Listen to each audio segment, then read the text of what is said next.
મોરબીના પુરવઠા વિભાગમાં ફરજ બજાવતા નાયબ મામલતદાર વિરુદ્ધ થયેલી ફરિયાદ ખોટી છે અને નાયબ મામલતદારના સમર્થનમાં મહેસૂલ વિભાગના કર્મચારીએ કલેક્ટરને આવેદનપત્ર આપી આજે માસ સીએલ ઉપર ઉતર્યા હતા। મોરબીના પુરવઠા વિભાગમાં ફરજ બજાવતા નાયબ મામલતદાર વિરુદ્ધ જે ફરિયાદ દાખલ કરવામાં આવી છે, જે ફરિયાદ થઈ છે તે ખોટી છે। નાયબ મામલતદાર સમર્થન મહેસૂલ વિભાગના કર્મચારીઓએ કલેક્ટરને આવેદનપત્ર આપી આવતીકાલે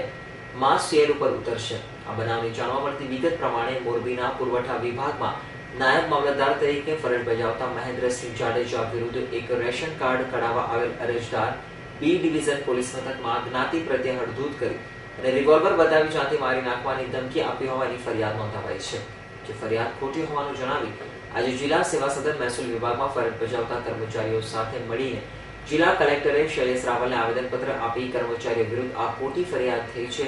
તેની યોગ્ય તપાસ થવી જોઈએ અને નાયબ મામલતદાર સમર્થનમાં મહેસૂલ વિભાગ કર્મચારીઓ આવતીકાલે માસ સીએલ ઉપર ઉતરશે। તેમજ સસ્તા અનાજની દુકાનવાળાઓ પણ નાયબ મામલતદારના સમર્થનમાં આવતીકાલે દુકાનો બંધ રાખશે, જેથી આ મામલો વધુ ગરમાવવામાં આવતો હોય તેવું હાલ વાતાવરણ સર્જાઈ રહ્યું છે અને હાલ ચારે બાજુ આ નાયબ મામલતદારની ચર્ચા થતી જોવા મળી રહી છે। એ બાબતે અમારા કર્મચારીઓની બધી લાગણીની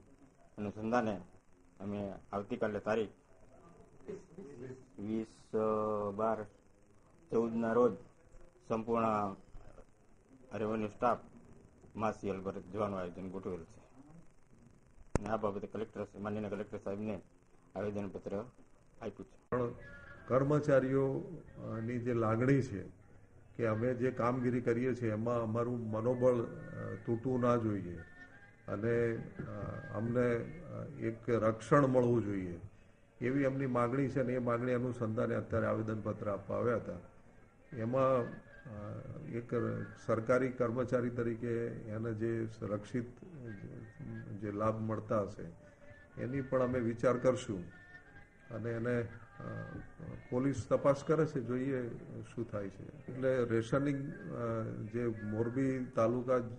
સિટી વિસ્તારના રેશનિંગની દુકાનવાળા છે એ લોકો મને અહીંયા એક લેખિત પત્ર પહોંચાડ્યો છે કચેરીને